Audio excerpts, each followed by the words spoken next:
हरे कृष्णा कृष्णा कृष्णा हरे हरे, हरे राम राम राम हरे हरे।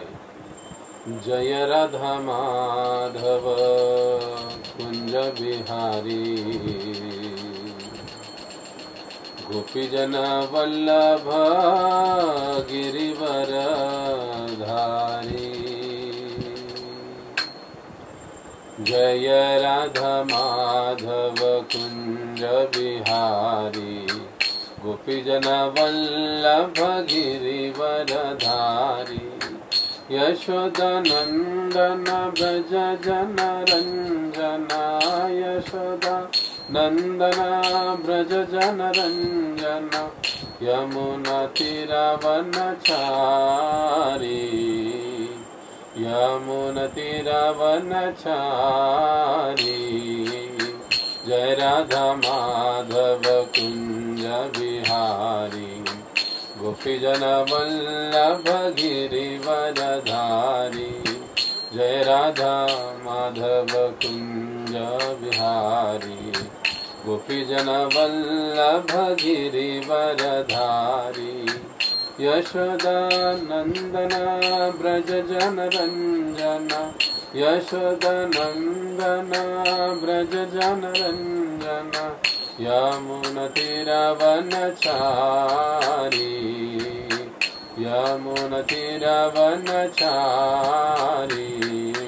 जय राधा माधव कुंज बिहारी, गोपीजन वल्लभ गिरिवर धारी।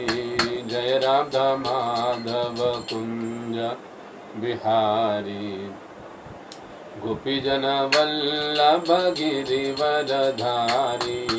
यशोदानंदन ब्रज जन रंजना, यशोदानंदन ब्रज जन रंजना। यमुना तीरावनचारी, यमुना तीरावनचारी। जय राधा माधव कुंज बिहारी, गोपीजन वल्लभ गिरिवर धारी। हरे कृष्णा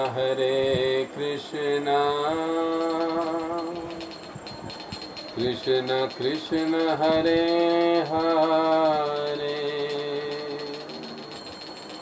हरे राम राम राम हरे हरे। हरे कृष्णा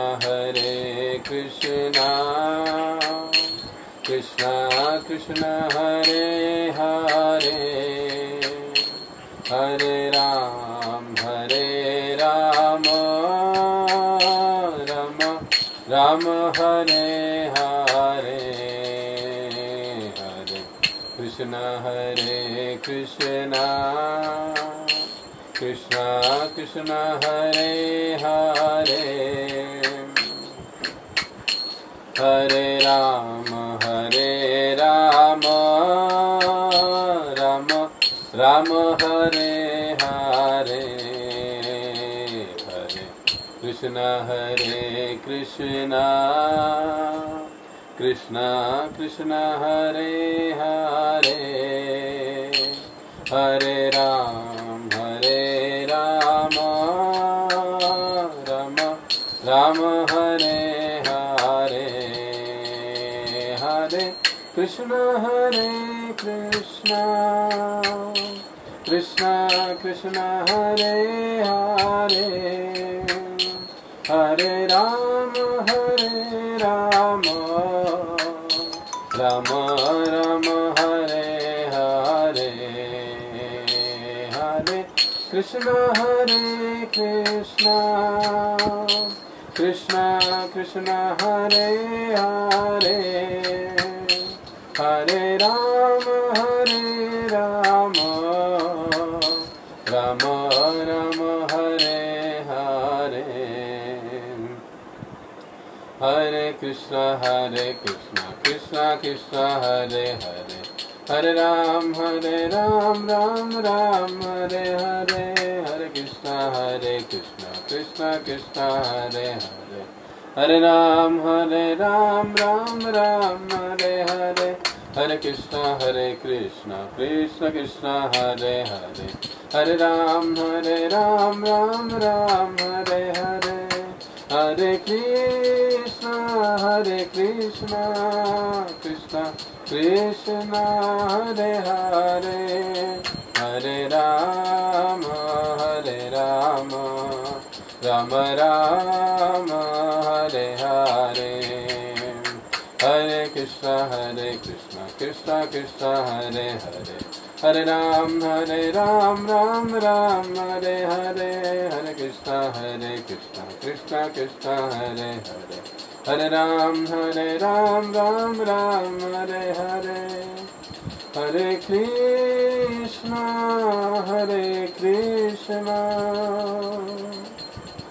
कृष्ण कृष्ण हरे हरे,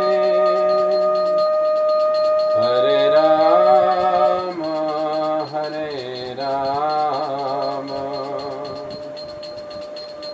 राम राम हरे हरे।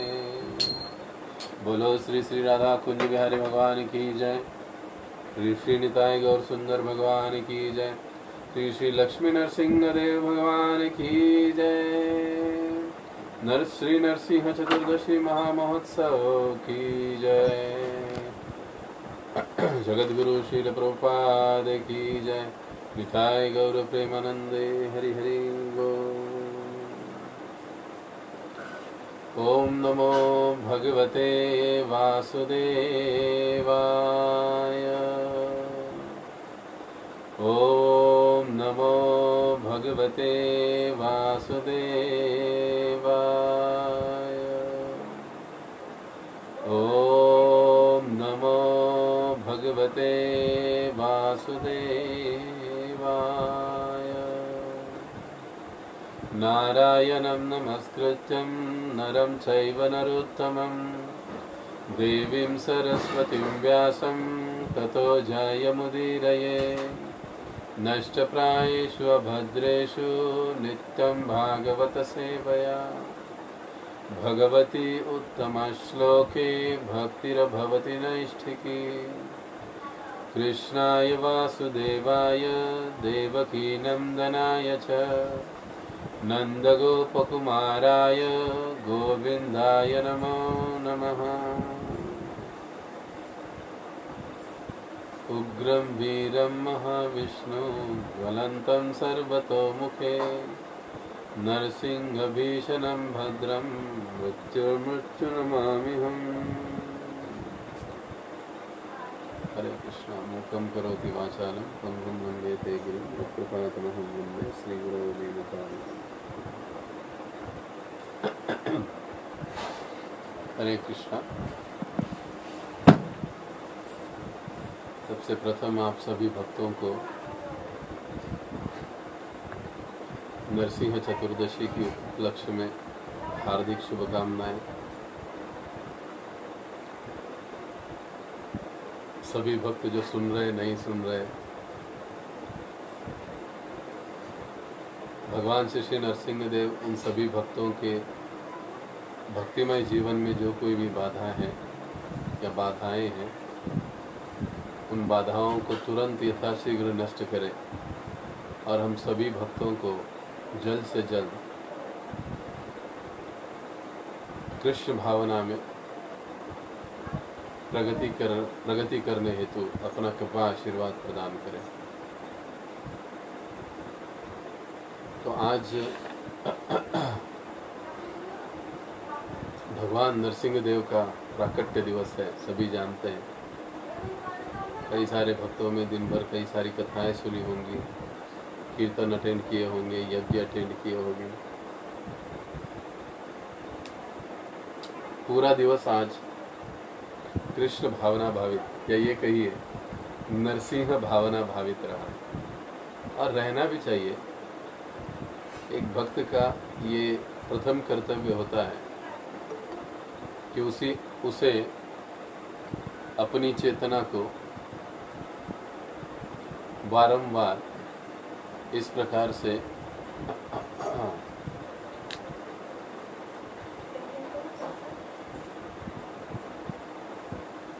अपनी चेतना को भगवत भावना भावित बनाने का प्रयास करना चाहिए।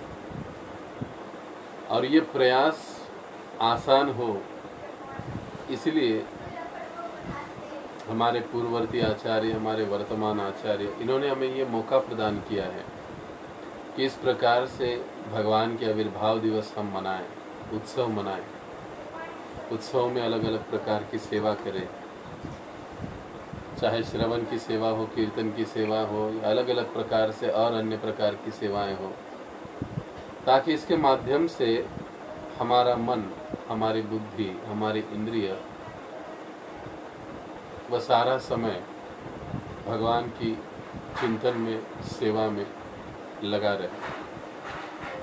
वैसे अभी अभी संध्या का समय बीत चुका है, क्षमा करिए।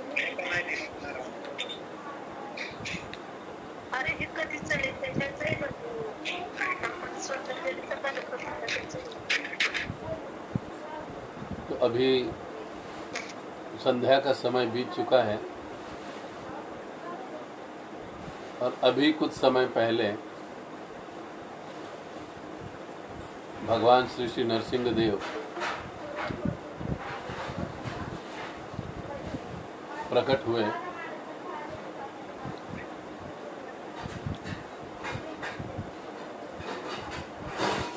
और हो सकता है भगवान नरसिंह देव ने हिरण्यकशिपु का वध कर लिया है। देखिए, वो वही समय है, न पूरी तरह से संध्या है, न दोपहर दिन का समय है। ऐसे समय में भगवान प्रकट हुए, हिरण्यकशिपु के साथ युद्ध किए। अभी अभी वो समय बीता है और हिरण्यकशिपु का वध किया भगवान ने। और अभी हो सकता है कि जो अलग अलग प्रकार की कई सारे देवी देवता भगवान के समक्ष उपस्थित हुए हैं और वो देवता भगवान की स्तुति कर रहे होंगे, या थोड़ा सा और भी प्रसंग आगे गया होगा, अब प्रहलाद भगवान के प्रति अपनी स्तुतियां कर रहे होंगे, क्योंकि किसी के शांत होने से भगवान शांत नहीं हो रहे। तभी सभी देवताओं ने मिलकर प्रहलाद महाराज को आगे भेजा, ये प्रहलाद, आपके लिए भगवान प्रकट हुए हैं, तो कृपा करके आप जाइए और भगवान को शांत कीजिए। तो ये वो समय है अभी का, जो अभी समय चल रहा है, जितने समय 7:45 बज रहे हैं, हो सकता है भगवान प्रहलाद महाराज की स्तुतियों को स्वीकार कर रहे हैं। तो ये बड़ा ही अच्छा समय है अभी का।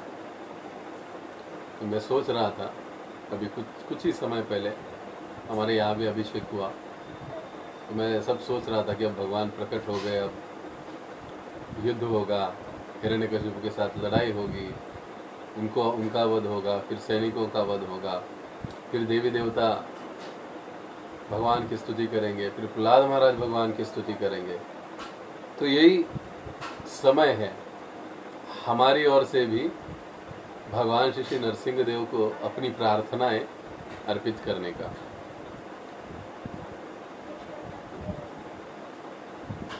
यानी इसका एक मतलब हुआ कि ये अभी अच्छा समय है कि हमारा एप्लीकेशन हमको फाइल कर देना चाहिए भगवान के दरबार में। हिरण्यकशिपु का वध हो चुका है, भगवान नरसिंह देव के वहाँ पर भगवान नरसिंह देव वहाँ पर उपस्थित है उनके दरबार में। यानी वो था तो वैसे पहले हिरण्यकशिपु का दरबार था, लेकिन अब भगवान वहाँ पर विराजमान है, तो उस दरबार में हमारा एप्लीकेशन भी हमको फाइल कर देना चाहिए। अब क्या फाइल करना चाहिए? धनम देही, जन्म देही, यशम देही, ऐसा वाला एप्लीकेशन नहीं देना है। एप्लीकेशन क्या देना है कि हे नरसिंह देव, हमारे कृष्ण भावना में जितनी सारी बाधाएं हमको आ रही है, जिसके कारण हम ठीक से जप नहीं कर पा रहे, सवेरे उठ नहीं पा रहे, हाँ, सत्संग नहीं कर पा रहे, जो कुछ भी हमारी बाधाएं हैं, चाहे हो सकता है व्यक्तिगत जीवन की भी बाधाएं होंगी, तो भगवान को वो सारी बाधाएं बता देनी चाहिए और उनसे प्रार्थना करना चाहिए। ये अच्छा समय है अभी, क्योंकि भगवान सभी की स्तुतियों को स्वीकार रहे। भगवान स्वीकारने के मूड में है, तो हम भी जब इस प्रकार से प्रार्थना करेंगे, भगवान आज विशेष प्रसन्न है, तो भगवान श्री नरसिंह देव उसको सहज ही स्वीकार करेंगे। क्योंकि भगवान नरसिंह देव सभी प्रकार की बाधाओं को मिटाने वाले हैं। भगवान नरसिंह देव का रूप हमें भले ही उग्र दिखाई देता है, लेकिन भगवान नरसिंह बड़े ही प्रेमी और बड़े ही भक्तवत्सल है। क्यों?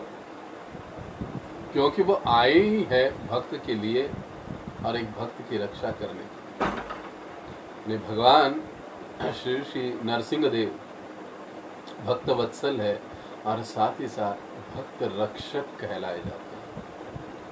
भक्तों का रक्षण वे करते हैं। भक्तों के भक्ति भावना का या भक्ति का भी रक्षण प्रहलाद महाराज करते हैं, क्षमा कीजिए, नरसिंह देव करते हैं।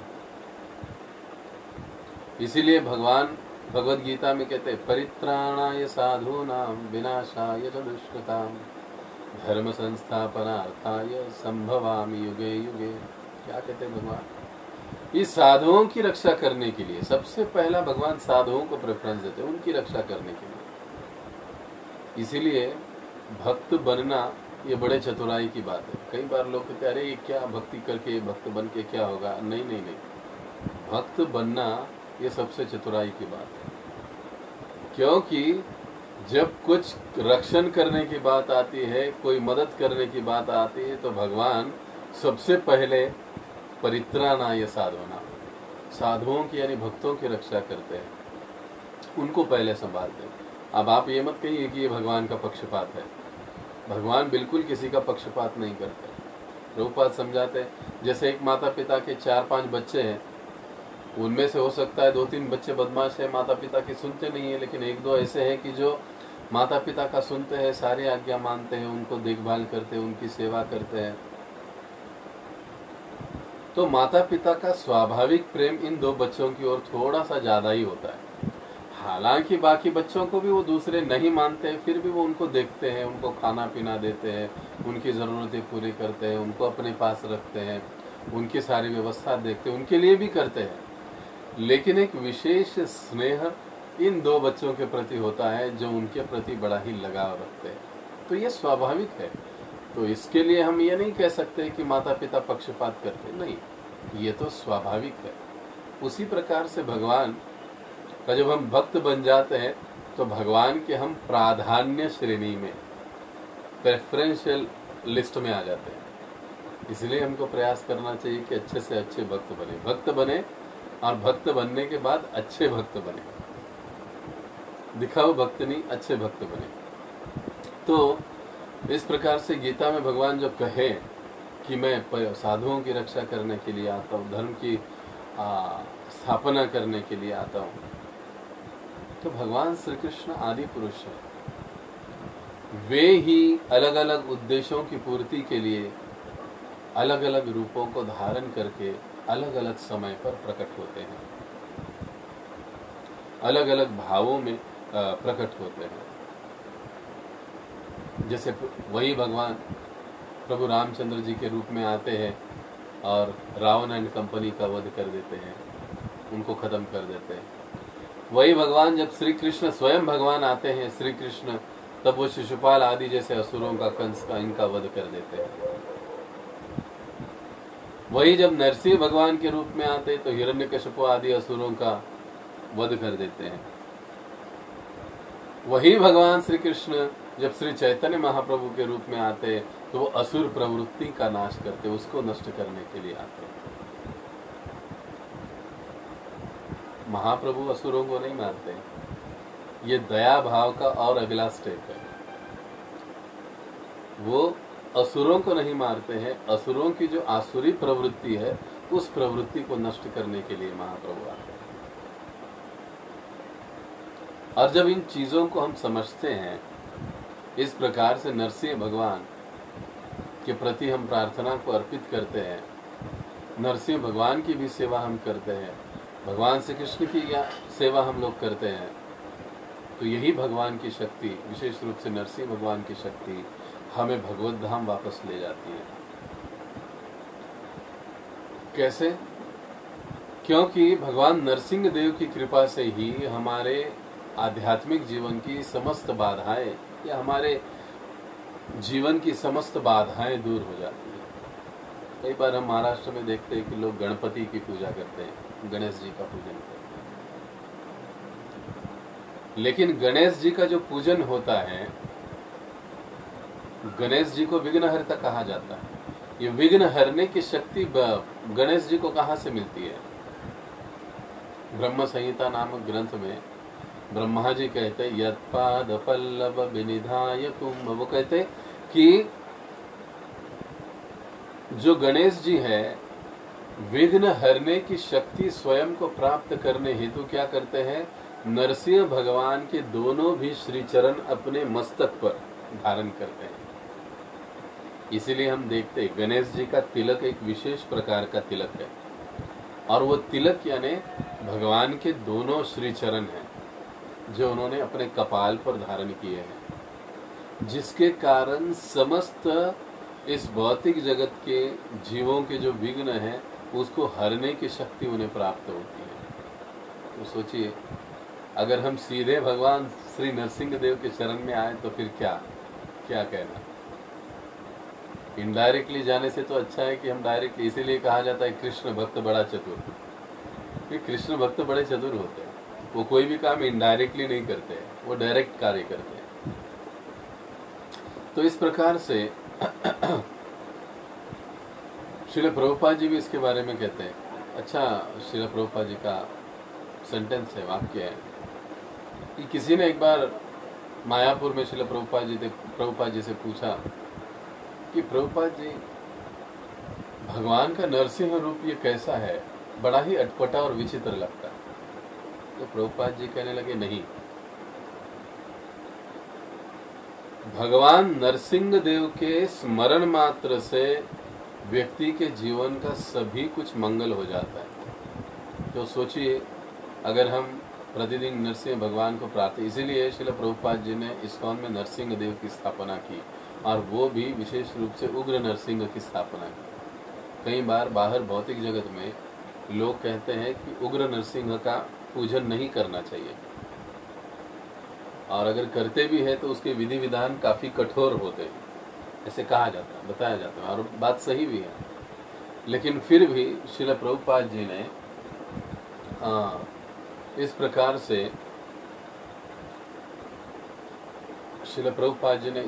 से ये नरसिंह भगवान की स्थापना करी, और वो भी उग्र नरसिंह। क्योंकि श्रील प्रभुपाद जी अक्सर कहा करते थे कि नरसिंह भगवान की कृपा से हम पर आने वाली हर बाधाएं दूर हो जाएगी। मायापुर में नरसिंह भगवान की स्थापना करने के पीछे प्रभुपाद जी का ये एक भी उद्देश्य था, यह भी एक उद्देश्य था कि जब प्रारंभ में जब मायापुर मंदिर का निर्माण चल रहा था, नई नई ज़मीन ली थी, तब उस मंदिर में कई बार चोर डकैत आकर चोरी करके ले जाते। भगवान के गहने, हुंडी, पैसा, जितना भी वहाँ पर कुछ जमा हो जाता, लोग चोरी करके ले जाते, डकैत लोग, चोर जो होते थे। क्योंकि उस समय काफ़ी घना जंगल आसपास वहाँ पर था।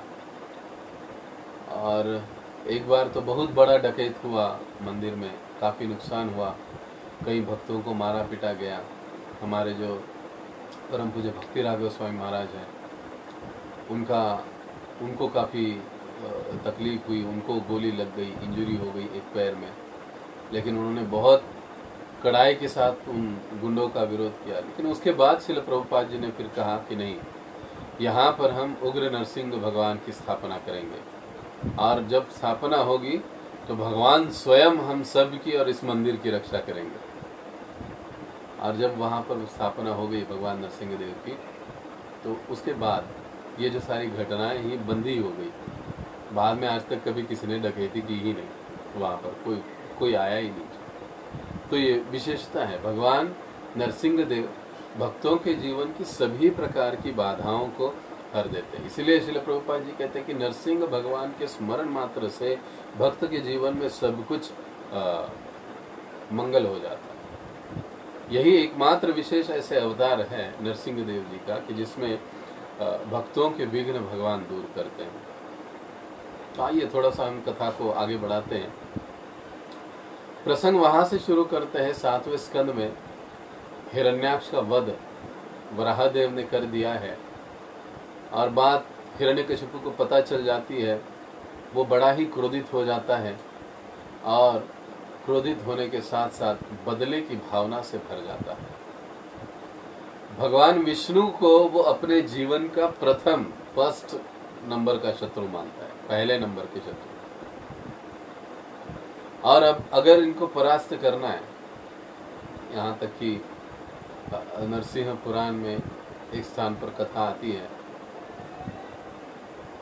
कि नारद मुनि को एक बार पूछते हैं, ये जब हिरण्याक्ष का वध हो जाता है तो उसके बाद से ही हिरण्यकशिपु विष्णु के सारे मंदिरों को ध्वस्त करना, उनके भक्तों को तकलीफ देना, ये काम करता है। तो एक बार ऐसी तकलीफ देने की उन्होंने नारद मुनि को जब देखा कि वो कहीं से आ रहे हैं तो उनको मारने की कोशिश की, लेकिन नारद मुनि को उनका एक भी तीर नहीं लगा। तो उनको बड़ा आश्चर्य हुआ। तो उन्होंने नारद मुनि को पूछा, गुस्सा तो आया लेकिन अब गुस्सा व्यक्त नहीं किया उन्होंने। चतुराई, अरे कहा नारद मुनि आप कैसे हो, क्या हो? अरे मैंने देखा इतना मैंने तीर आपको मारा लेकिन आपको कुछ हुआ नहीं, आपको लगा नहीं। तो नारद मुनि कहने लगे, मुझे कुछ नहीं हो सकता, मैं अमर हूं। ऐसे नारद मुनि कहने लगे। तो कहे अच्छा तो इसका क्या, मेरा मृत्यु नहीं हो सकता? तो नारद मुनि से पूछने लगे हिरण्यकशिपु, इसका क्या रहस्य, क्या है, मुझे भी बताओ, कैसे मैं भी बन सकता हूं अमर? तो कहने लगे कोई बात नहीं, बड़ा ही आसान काम है, आप राम नाम ले लो, राम राम राम बोलो। तो इतना क्रोधित हो गया हिरण्यकशिपु, राम नाम, छट, बिल्कुल राम नाम नहीं लूंगा मैं, इसके अलावा कोई मार्ग नहीं है क्या? ऐसे पूछने लगा। तो ये असुरों की प्रवृत्ति होती है कि वो भगवान की ओर आते नहीं, कोई बताए भी, उनको उपदेश भी करे तो उनको बड़ा गुस्सा आ जाता है। नारद मुनि चले गए, लेकिन इसने कहा नहीं, मैं अपने बल पर करूंगा। और फिर ब्रह्मा जी की तपस्या की उनके लिए, एक पैर पर खड़े हो गए, दोनों हाथ ऐसे ऊपर उठाकर, हजारों साल खड़े रहकर ऐसी कठोर तपस्या की। बहुत मुश्किल है, कोई आसान बात नहीं है। हमको हमारी बाल्य लीलाएं याद आ रही होंगी। स्कूल में जब हम कोई बदमाशी करते तो टीचर हमको खड़ा होने की सजा देते ना, तो खड़ा होने में कितना तकलीफ होता है। कई बार मुर्गा बनाते हैं, कई बार एक पैर पर खड़ा रहने की सजा देते हैं। ऐसी पनिशमेंट हुआ करती थी पहले। अभी तो आजकल ये सब नहीं है, लेकिन हमारे समय में हमारे कुछ टीचर थे, वो एक पैर ऐसा हाथ में पकड़ना है और केवल एक पैर पर खड़े रहना, तो बड़ा मुश्किल है। लेकिन हिरण्यकशिपु ने वो उतना सारा कठोर तप किया। देखिए, तपस्या करना कोई बहुत बड़ी बात नहीं है। असुर भी तपस्या करते हैं, भक्त भी तपस्या करते हैं, लेकिन महत्वपूर्ण बात है कि वह तपस्या किस उद्देश्य से की जा रही है, किस भाव से की जा रही है, ये सबसे महत्वपूर्ण बात। असुरों की तपस्या हमेशा विघातक उद्देश्य के साथ होती है, लेकिन भक्तों की तपस्या हमेशा विधायक काम के लिए, रूप के लिए होती है। इसलिए भक्तों की तपस्या से भगवान बड़े प्रसन्न होते हैं, जल्दी प्रसन्न होते हैं। इसलिए भक्तों को तपस्या करनी चाहिए। जैसे आज कई सारे भक्तों ने निर्जला किया होगा, कई सारे भक्तों ने पूरा फास्टिंग किया होगा, अधिक मालाओं का जप किया होगा, किसी ने विशेष प्रकार की सेवा करी होगी, किसी ने घर में भगवान का अभिषेक किया होगा, आदि आदि कई से। ये तपस्या ही है हमारे लिए, सेवाएं अर्पित की होगी भगवान को।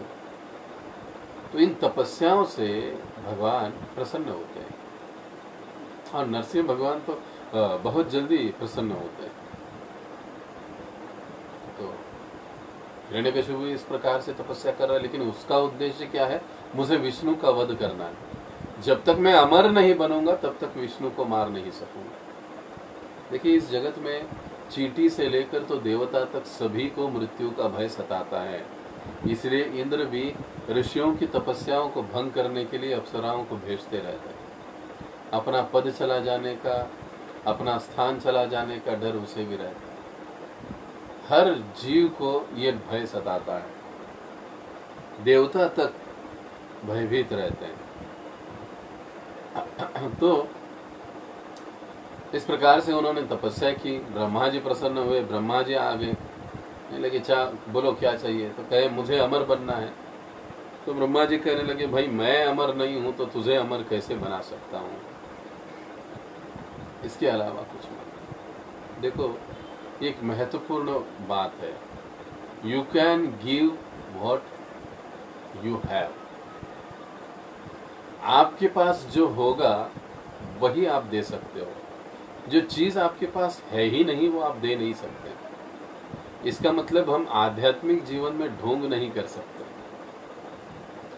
जो वास्तविक मूल हमारा अंदर छिपा हुआ भाव है वो कभी ना कभी प्रकट होगा। अब ब्रह्मा जी यहाँ पर कहते हैं कि मैं अमर नहीं हूं तो मैं तुम्हें कैसे अमर बना सकता हूं। उदाहरण देखिए, मान लीजिए मेरे पास 1500 रुपया है, मैं गरीब आदमी हूं, लेकिन कोई आप में से कोई एक मेरे पास आता है, कहता है प्रभु जी मुझे आप करोड़पति बना दो। कोई कहेगा कि प्रभु जी आप मुझे करोड़पति बना दो, तो मैं क्या कहूंगा कि भाई मेरे पास ही नहीं है तो मैं तुझे कहां से करोड़पति बनाऊंगा। ज्यादा से ज्यादा मैं क्या कर सकता हूं, आपको करोड़पति नाम दे सकता हूं। क्या कर सकता हूं कि मैं आपको नाम दे सकता हूं, हाँ तुम करोड़पति हो। इसके अलावा और मैं क्या कर सकता हूं, करोड़पति कंगाल। अर्थात अपने पास जो नहीं है वो हम नहीं दे सकते, जो है वही हम देंगे।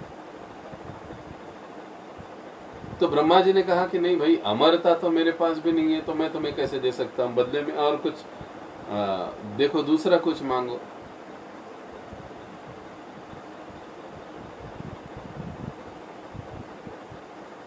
तो हिरण्यकशिपु सोचने लगा कि अब अमरता का वरदान तो नहीं मिलेगा, लेकिन मैं मृत्यु से अपनी रक्षा कैसे करूं।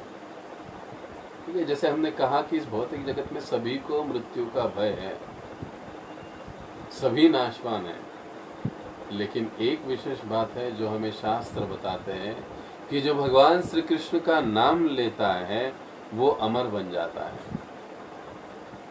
हिरण्यकशिपु को अमर बनने की चाहत थी, लेकिन उसे भगवान का नाम नहीं चाहिए था। लेकिन अमर बनना है आत्मा के स्तर पर, शरीर के स्तर पर नहीं। असुर प्रयास करते हैं शरीर के स्तर पर अमर बनने का, भक्त प्रयास करते हैं आत्मिक स्तर पर अमर बनने का। दोनों बातें अलग है, और यही भेद है सुरों में और असुरों में। तो अब भगवान का नाम लेने मात्र से व्यक्ति अमर बन जाता है। भगवान की कथा सुनने से व्यक्ति को अमरत्व प्राप्त हो जाता है। ये बहुत महत्वपूर्ण बात है। इसीलिए कहा जाता है कि भगवान को यदि हम देखना चाहते हैं, भगवान की अनुभूति करना चाहते हैं, तो हमारे कान पक्के रखने पड़ेंगे, क्योंकि भगवान के श्रवण से ही, भगवान के कथा श्रवण से ही हम भगवान का दर्शन कर सकते हैं। क्योंकि श्रवण से हम में दर्शन की योग्यता आ जाती है भगवान के। और भगवान के दर्शन की क्या योग्यता है? पुनः ब्रह्म संहिता में ब्रह्मा जी कहते प्रेमांजनच्युरित भक्ति विलोचनेन संत सदैव हृदयेषु विलोकयन्ति। भगवान कहते हैं, ब्रह्मा जी कहते हैं कि जिसने अपने आंखों में प्रेम का अंजन लगाया हुआ है, क्रोध का द्वेष का अगर अंजन होगा तो भगवान को नहीं देख सकते, लेकिन अगर भगवत प्रेम का अंजन लगा लिया है तो फिर भगवान को देख सकते हैं। दिल्ली में प्रभुपाद जी का प्रवचन चल रहा था, हजारों लोग सामने बैठकर प्रवचन प्रभुपाद जी का सुन रहे थे, और प्रभुपाद जी इसी श्लोक को दोहरा रहे थे, प्रेमांजनच्युरित भक्ति विलोचन। प्रेम के अंजन से हम भगवान को देख सकते हैं।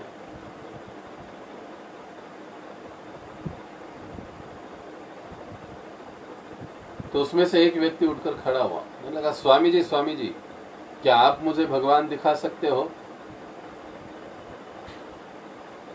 तो प्रभुपाद जी ने कहा कि दिखा सकता हूं, लेकिन तुम्हें मैं अभी आंखों से भगवान नहीं दिखा सकता हूँ, मैं तुम्हें कानों से भगवान दिखा सकता हूँ। तो कहने लगा नहीं नहीं, मुझे आंखों से भगवान देखने हैं। तो प्रभुपाद जी कहने लगे नहीं, पहले इन कानों से भगवान के बारे में सुनो, तब जाकर तुम आंखों से भगवान को देख सकते हो। इसलिए आध्यात्मिक जीवन में यदि प्रगति करनी है तो आज के दिन भगवान को, भगवान नरसिंह देव के चरणों में हमें प्रार्थना करनी चाहिए कि हे प्रभु, आपकी कथा और कीर्तन सुनने में मुझे रुचि उत्पन्न कराइए।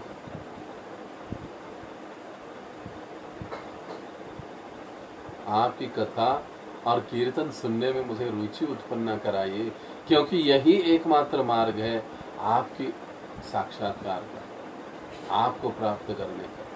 ये कितनी महत्वपूर्ण बात है।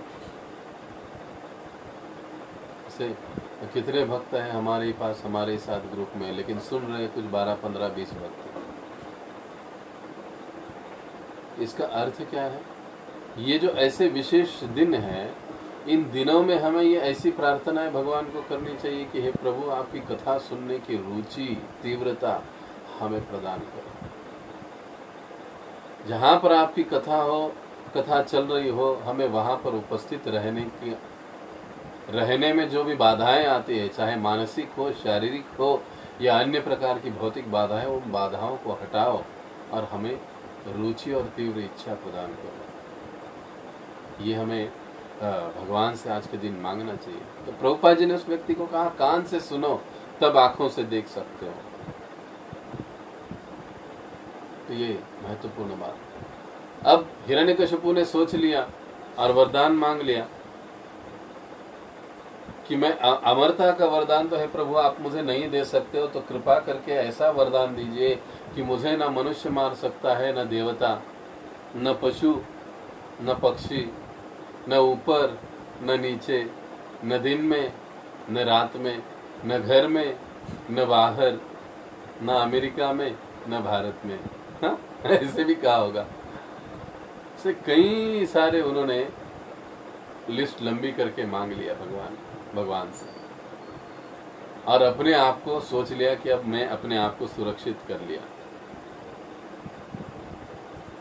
लेकिन हिरण्यकशिपु ये समझता नहीं था, जानता नहीं था कि भगवान सब कुछ कर सकते हैं। ऐसी कोई चीज, कोई बात नहीं कि जो भगवान नहीं कर सकते। ये हमको सबसे पहले समझना चाहिए कि ऐसी कोई चीज, कोई बात नहीं कि भगवान नहीं कर सकते। एक बार न्यूयॉर्क में श्रील प्रभुपाद जी पत्रकार परिषद ले रहे थे। उस समय एक पत्रकार ने श्रील प्रभुपाद जी को चैलेंज किया। चैलेंज में उसने कहा कि स्वामी जी, आपकी ओर से हमने श्री कृष्ण के बारे में, कृष्ण के बारे में बहुत कुछ सुना है, लेकिन मेरा एक प्रश्न है। तो प्रभुपाद जी ने कहा, बोलो क्या पूछना चाहते हो? क्या आपके कृष्ण ऐसा पर्वत बना सकते हैं, इतना भारी, इतना विशाल कि वो स्वयं भी नहीं उठा पाएंगे, ऐसा पर्वत भगवान बना सकते हैं? तो प्रभुपाद जी ने उसकी ओर देखा, तो प्रभुपाद जी उसके भाव को समझ गए। अब ये कहा जाए कि भगवान नहीं बनाएंगे, नहीं बना सकते, तो कहीं अरे अरे देखो कैसे आपके भगवान है, बना नहीं सकते। देखिए लोग कैसे सवाल पूछते हैं और क्या मनोवृत्ति होती है, उससे पता चलता है। लेकिन प्रभुपाद जी इतने सटीक जवाब दिया करते थे कि सामने वाला चुप ही हो जाता था और उसको विश्वास भी हो जाता था और उसकी श्रद्धा बढ़ जाती थी। इस प्रकार से जवाब देते थे। अब अगर कहें कि हाँ भगवान बना सकते हैं लेकिन वो उठा नहीं पाएंगे, तो भी अरे अरे कैसे आपके भगवान है, देखो खुद का बनाया हुआ पर्वत भी नहीं उठा सकते हैं। लोग इधर से भी बोलते हैं, उधर से भी बोलते हैं। लोगों के सवाल बड़े अटपटे और अजब होते हैं, भौतिकतावादी लोगों के। जब हम बाहर भक्तों से मिलते हैं, पुस्तक वितरण के लिए जाते हैं, प्रचार के लिए जाते हैं, तो ऐसे कई सारे अटपटे सवाल आते हैं। तो इस पत्रकार ने ऐसे सवाल पूछा, तो प्रभुपाद जी ने कहा निश्चित रूप से भगवान श्री कृष्ण ऐसा पर्वत बना सकते हैं, ऐसा पर्वत बना सकते हैं, इतना भारी, इतना हेवी कि वो स्वयं भी उठा नहीं पाएंगे। लेकिन कुछ ही समय के बाद वो उठा भी लेंगे उसको, क्योंकि वे भगवान है। तो सारे भक्त वहां पर हंसने लगे। भगवान को कोई भी बात असंभव नहीं है। विशाल से विशाल पर्वत को बनाकर उठाना, हाँ भगवान एक्टिंग कर लेंगे कि मुझसे उठ नहीं रहा है, लेकिन अगले ही क्षणों में भगवान उसको उठाकर दिखा देंगे। कई बार लोग कहते हैं कि अरे भगवान आपके अवतरित होते हैं, उनको भी माता पिता लगते हैं, ये तो साधारण व्यक्ति है। लेकिन नरसिंह भगवान के रूप में जब भगवान प्रकट हुए तो उन्होंने दिखा दिया कि मुझे माता पिता की भी जरूरत नहीं है, मैं जैसे चाहूँ, जब चाहूँ, जहाँ से चाहूँ वहाँ से प्रकट हो सकता हूँ, मुझे माता पिता के रजबीज की बिल्कुल आवश्यकता नहीं है, मैं कोई साधारण व्यक्ति नहीं हूँ। हर समय भगवान अपनी भगवत्ता को इन किन प्रकार सिद्ध करवा देते हैं। बस हम ही ऐसे कम बुद्धिमान लोग होते हैं कि जो इस बात को समझ नहीं पाते हैं। अब ये वरदान ब्रह्मा जी ने दे दिया। ब्रह्मा जी के वरदान के बाद तो ये आसुर बड़ा ही अत्याचारी बन गया, साधुओं को मारने लगा, मंदिरों को तोड़ने लगा, सुरों को तकलीफ देने लगा। देखिए सुर और असुर दोनों की चेतना में बड़ा फर्क है, और क्योंकि हम सुर मार्गी है तो इन चेतना पर, सुरों की चेतना को अपनाने का हमें प्रयास करना चाहिए। मेरे पास जो भी है वो सब भगवान की कृपा से है, भक्तों की कृपा से है। ये हमारा भावना, ये हमारा चेतना होना चाहिए। उसको कहते हैं भक्त, उसको कहते हैं असुर। फिर चाहे योग्यता होगी, धन होगी, संपत्ति होगा, या और कोई बात होगी, सौंदर्य होगा, बुद्धिमानी होगी, जो कुछ भी है वो मेरा नहीं है, बल्कि भगवान की कृपा से मेरे पास है। ये भक्त है, ये सुर है। और असुरों की भावना क्या होती है? ये जो कुछ भी अच्छा है मेरे पास है, ये सब मेरा है और मेरे भोग के लिए है। इस प्रकार से असुर सोचता है और फिर अंत में मारा जाता है। तो जो प्रहलाद महाराज है, जो प्रहलाद महाराज है, वो तो शुद्ध भक्त है। लेकिन अब ये जो बातें हैं ना, ये जो सुर और असुर की चेतना की बातें, तो कई बार हमारी चेतना ड्वेल घूमते रहती है। कभी हिरण्यकशिपु की चेतना आती है, कभी बहुत अच्छी चेतना होती है, तो कभी सुर की चेतना आ जाती है, कभी असुर की चेतना यानी हिरण्यकशिपु की चेतना आ जाती है। ये होता है। कभी प्रहलाद बनते हैं तो कभी हिरण्यकशिपु बन, प्रहलाद तो नहीं बन सकते, उनके चरणों का अनुगमन कर सकते, लेकिन और कभी हिरण्यकशिपु बन जाते हैं, आसुरी भाव आ जाता है। तो ये जो हमारी वृत्तियां ऊपर नीचे होती रहती है, कई बार भक्ति के माध्यम से, कृष्ण भावना के माध्यम से जो सुर प्रवृत्ति है उसको बढ़ाने का कार्य किया जाता है। कृष्ण भावना से सुर प्रवृत्ति बढ़ती है, कृष्ण भावना के अनुशीलन से सुर प्रवृत्ति बढ़ती है और असुर प्रवृत्ति का नाश होता है। इसलिए कृष्ण भावना का ये जो विधि है उसको बड़े ही गंभीरता से हमें अप्लाई करना चाहिए अपने जीवन में। अब प्रहलाद महाराज जी का तो जन्म हो चुका था, षंडमरक उनको अपने विद्यालय में लेकर गए। अब ये सारी कथा विस्तार से हम तो जानते ही है, लेकिन कथा से हम शिक्षा क्या लेंगे, इस पर हम थोड़ा सा अधिक फोकस दे रहे हैं। और एक दिन आने के बाद हिरण्यकशिपु ने पूछा कि हे प्रहलाद, बोलो तुमने अपने गुरुकुल में क्या सीखा? तो प्रहलाद कहने लगे कि अरे पिताजी, यस्मिन विज्ञते एवं सर्व विज्ञन्ति विज्ञति। हे पिता, मैंने ये एक सीखा कि सारी शक्तियों का, सारी वस्तुओं का जो स्रोत है वो एक ही है, वो है भगवान श्री हरि। ये सार तत्व है कि भगवान को जानने से हम सब कुछ जान जाते हैं। एक बार न्यूयॉर्क के किसी यूनिवर्सिटी में, मुझे अब याद नहीं आ रहा है, श्रील प्रभुपाद जी का प्रवचन रखा हुआ था। वहाँ पर उनके एक प्रोफेसर थे जिन्होंने रसायन शास्त्र में, केमिस्ट्री में पीएचडी कर रखी थी। वे प्रभुपाद जी को मिलने के लिए, प्रभुपाद जी भी बड़े प्रसन्न हुए, उनको मिला प्रभुपाद जी, बातें हुई। अब प्रभुपाद जी ने एक प्रश्न पूछा। प्रभुपाद जी ने कहा, कैन यू डिफाइन केमिस्ट्री?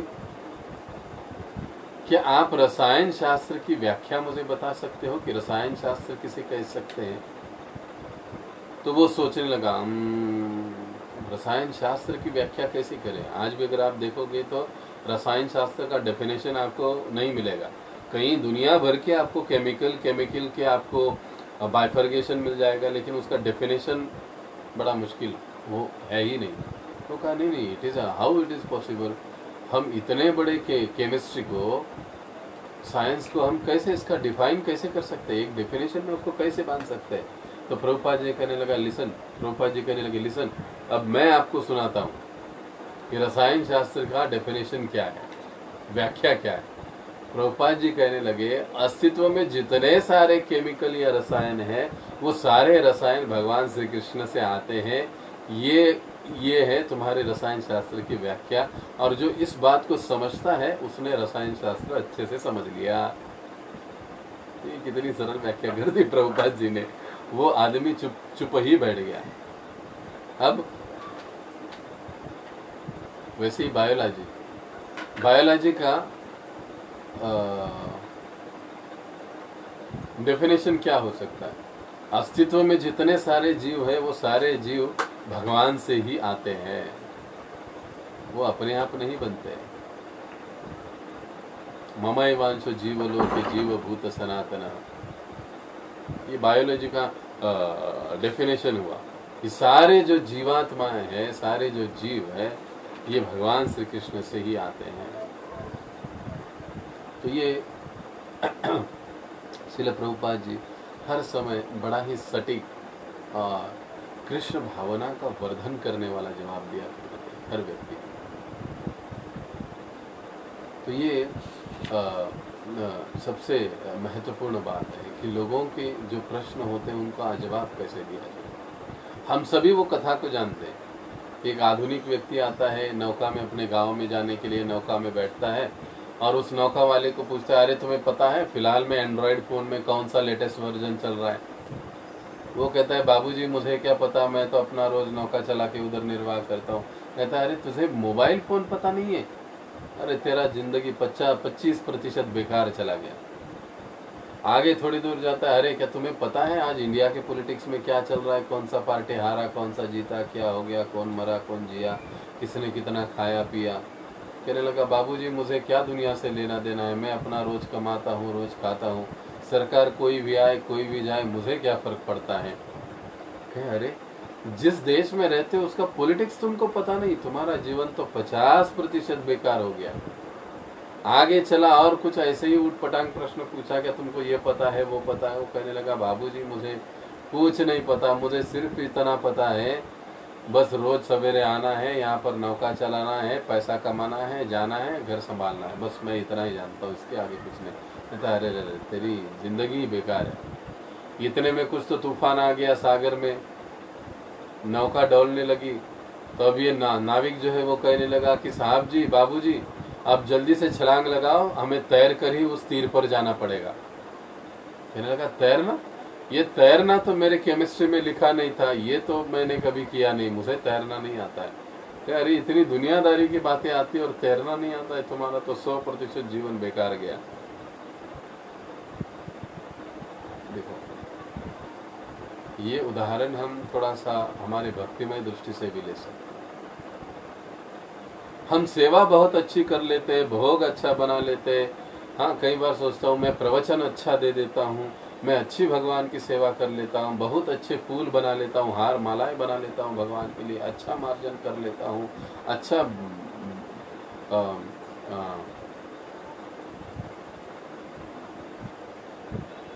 भोग बनाने की सेवा करता हूँ, अच्छा बैकअप कर लेता हूँ, अच्छा श्रृंगार कर लेता हूँ।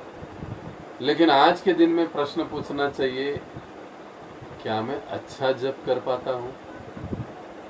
ये सबसे महत्वपूर्ण बात है। हम बाकी की दुनिया भर की बातें बहुत अच्छे कर लेते हैं, लेकिन जो काम की और महत्वपूर्ण बात है वो है हमारी हर रोज की साधना, हमारा जप। श्रील प्रभुपाद जी कहते हैं कि हमारी 99% हमारी जो भी आध्यात्मिक प्रगति है वो हरे कृष्ण महामंत्र के जप पर निर्भर करती है। वह जप जितना ही ध्यान पूर्वक, गंभीरता और प्रामाणिकता से होगा, उतने ही तीव्रता के साथ हम कृष्ण भावना में आगे बढ़ेंगे। देखिए कितनी महत्वपूर्ण बात। क्या अच्छा जप होता है? सारी बातें अच्छी होती है। मैं भक्तों के साथ अच्छा बोल लेता हूँ, दिखाने के लिए क्यों ना हो मैं अच्छा रहता हूँ, वगैरह वगैरह। लेकिन क्या मैं अच्छा जप करता हूँ? ये बहुत महत्वपूर्ण है। तो आज हमें ऐसी प्रार्थना करनी चाहिए कि हे नरसिंह देव, जप करते हुए मन मेरा बहुत तकलीफ देता है, शरीर बड़ा आलसी हो जाता है, सवेरे उठता ही नहीं है। आप कृपया मेरी इन बाधाओं को दूर करो और मुझे भगवत नाम में, आपके नाम में मुझे रुचि प्रदान करो, वो तीव्रता मुझे प्रदान करो। तो प्रहलाद महाराज डायरेक्टली अपने पिता को उपदेश कर रहे कि हे पिता, हे पिताजी, हे असुरों में श्रेष्ठ, जो व्यक्ति इस संसार में गिरा हुआ है वो व्यक्ति बड़ा ही दुखमय स्थिति में है। उसे वनम गतयेत, उसे वन में चला जाना चाहिए, हरि का आश्रय लेना चाहिए, वृंदावन में चला जाना चाहिए। इतने अच्छे तरीके से प्रहलाद महाराज समझाते हैं, लेकिन हिरण्यकशिपु को बड़ा गुस्सा आता है। क्योंकि हमारे लिए भी महत्वपूर्ण है, गृहस्थों को वृंदावन। अब हर समय तो हम सब कुछ छोड़ के वृंदावन में नहीं जा सकते, लेकिन हमारी चेतना को हम ऐसे बना सकते हैं कि हम हर समय वृंदावन में ही हैं। सतत श्री राधा वृंदावन चंद्र राधा माधव जी को, ना राधा गोविंद जी को स्मरण करके हम वृंदावन की लीलाओं को, वृंदावन की स्थलियों का स्मरण करके हम वृंदावन में रह सकते हैं। अपने घर के वातावरण को ऐसे हमें बनाना चाहिए कि वहाँ पर हम रह रहे तो हम किसी अंधकूप में नहीं बल्कि वृंदावन में रह रहे, ऐसे हमको अपना इर्द गिर्द का वातावरण भी बनाना चाहिए। ये सब सुनने के बाद प्रहलाद, हिरण्यकशिपु कहते हैं, अरे प्रहलाद तुमको क्या हुआ, ये कैसी बातें करने लगे हो? तो प्रहलाद कहने लगा कि हे पिताश्री, मैं हर रोज भगवान विष्णु को नमन करता हूँ, मैं उनकी ओर आकर्षित हो चुका हूँ। जैसे एक लोहा स्वाभाविक रूप से चुंबक से आकर्षित हो जाता है, हे पिताश्री, वैसे ही मैं विष्णु से आकर्षित हो गया हूँ। जैसे ये बात सुनते हिरण्यकशिपु आग बबूला हो जाता है। अपनी गोद में बिठाए हुए प्रहलाद को उठाकर पटक देता है, दूर फेंक देता है। कृष्ण, तो कृष्ण की ओर, भगवान की ओर आकर्षित होना, इसलिए भगवान का नाम कृष्ण है, जो सबको आकर्षित करते हैं, जो सबको आकर्षित करते हैं। जिस प्रकार से प्रहलाद महाराज उदाहरण देते हैं कि लोहा जिस प्रकार से स्वाभाविक रूप से चुंबक से आकर्षित होता है, लेकिन एक स्थिति परिस्थिति ऐसी होती है जब लोहा चुंबक से आकर्षित नहीं होता। वो स्थिति कौन सी है? वो परिस्थिति कौन सी है? जब लोहे पर जंग चढ़ जाता है तब लोहा आकर्षित नहीं होता है चुंबक से। जैसे ही वो जंग साफ कर दी जाती है, निकाल दी जाती है, पुनः लोहा चुंबक की ओर आकर्षित हो जाता है।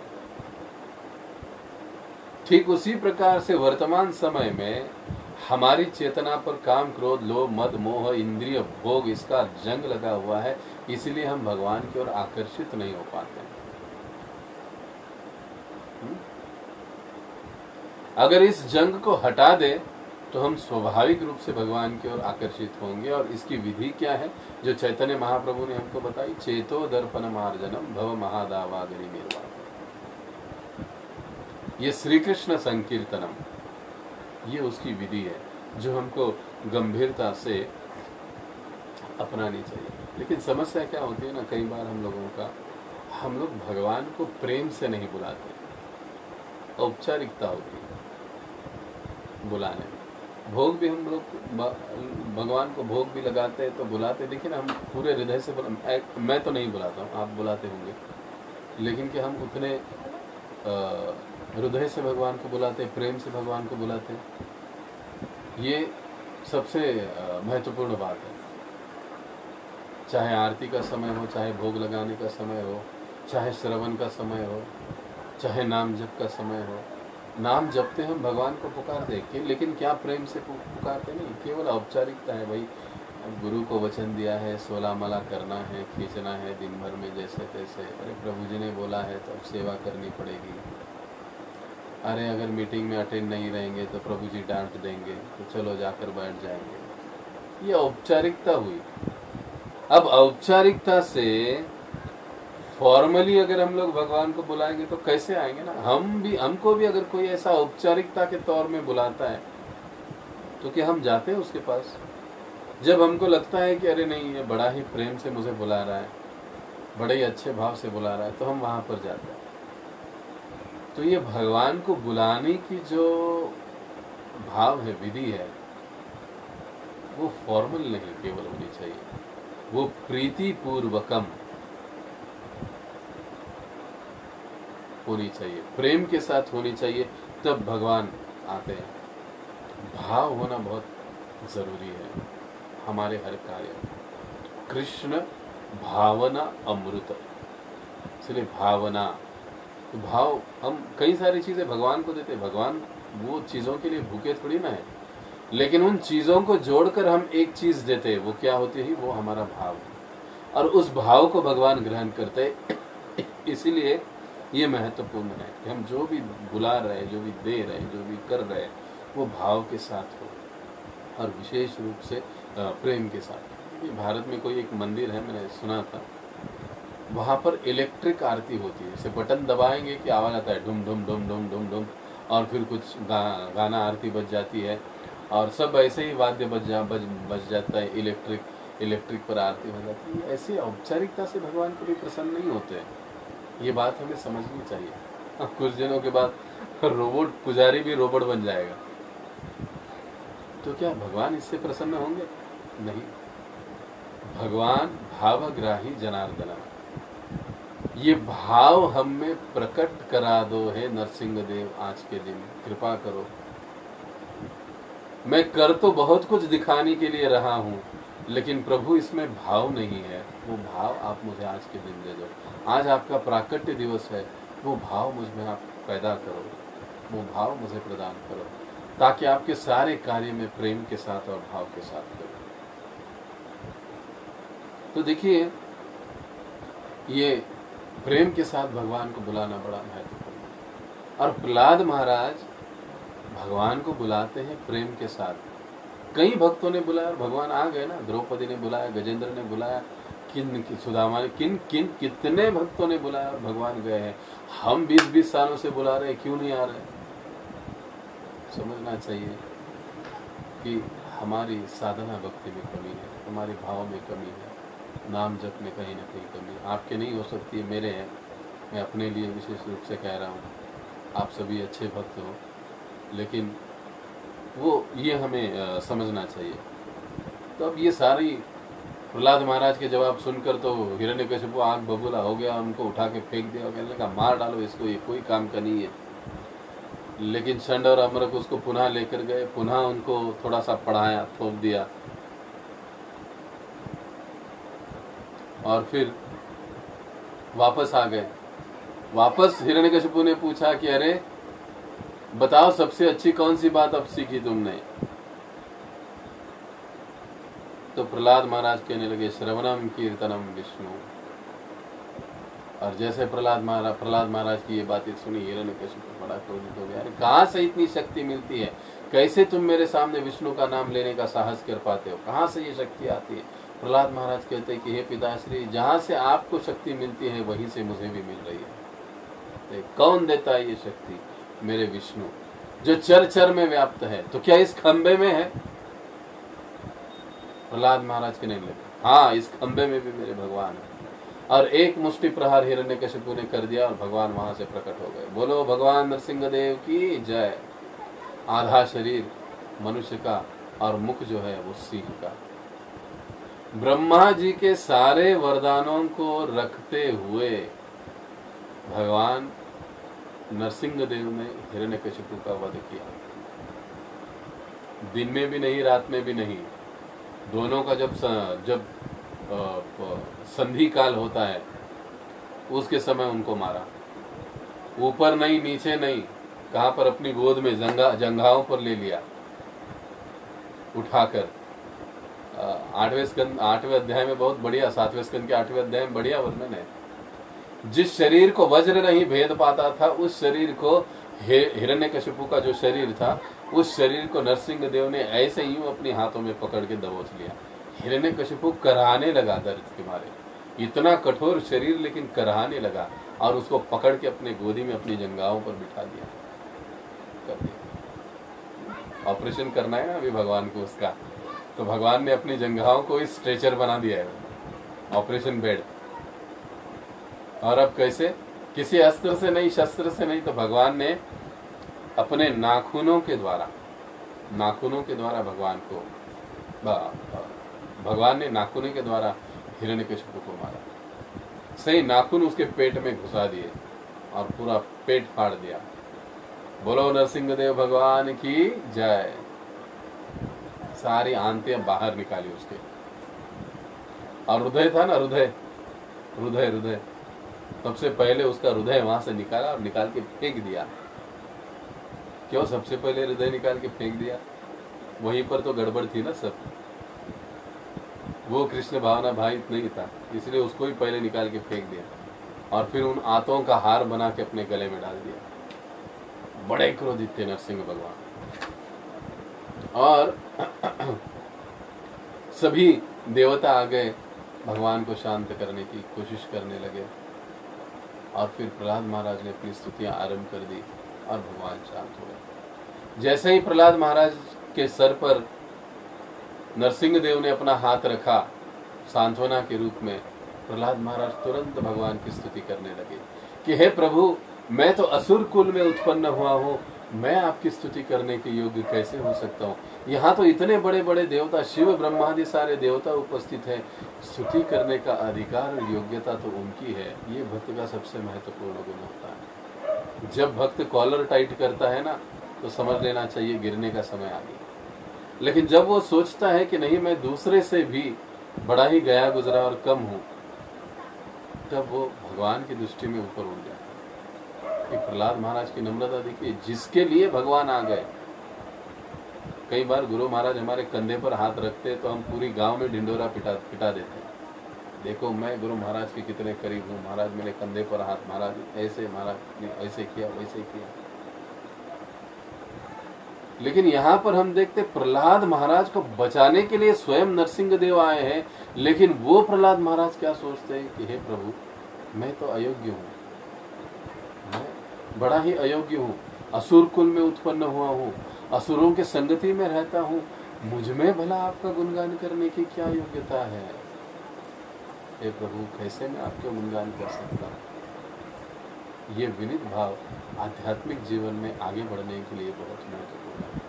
आज के दिन हम नरसिंह भगवान से प्रार्थना कर सकते हैं कि हे प्रभु, आपके जो विशुद्ध भक्त है प्रहलाद महाराज, उनमें जो विनीत भाव है उसका एक अंश मात्र भी हमें अगर आज उतर जाए, आज के दिन अगर आप हमें प्रदान करें, तो हमारा जीवन धन्य और सफल हो जाएगा। तो आज बड़ा ही सुंदर दिन है, महत्वपूर्ण दिन है नरसिंह भगवान के प्राकट्य का। तो आज के दिन हमें प्रार्थना करनी चाहिए अवश्य ही भगवान नरसिंह देव से।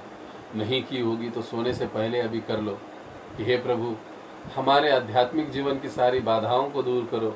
हे प्रभु, हमें नाम में रुचि प्रदान कर दो। हे प्रभु, हमें विनीत भाव प्रदान करो।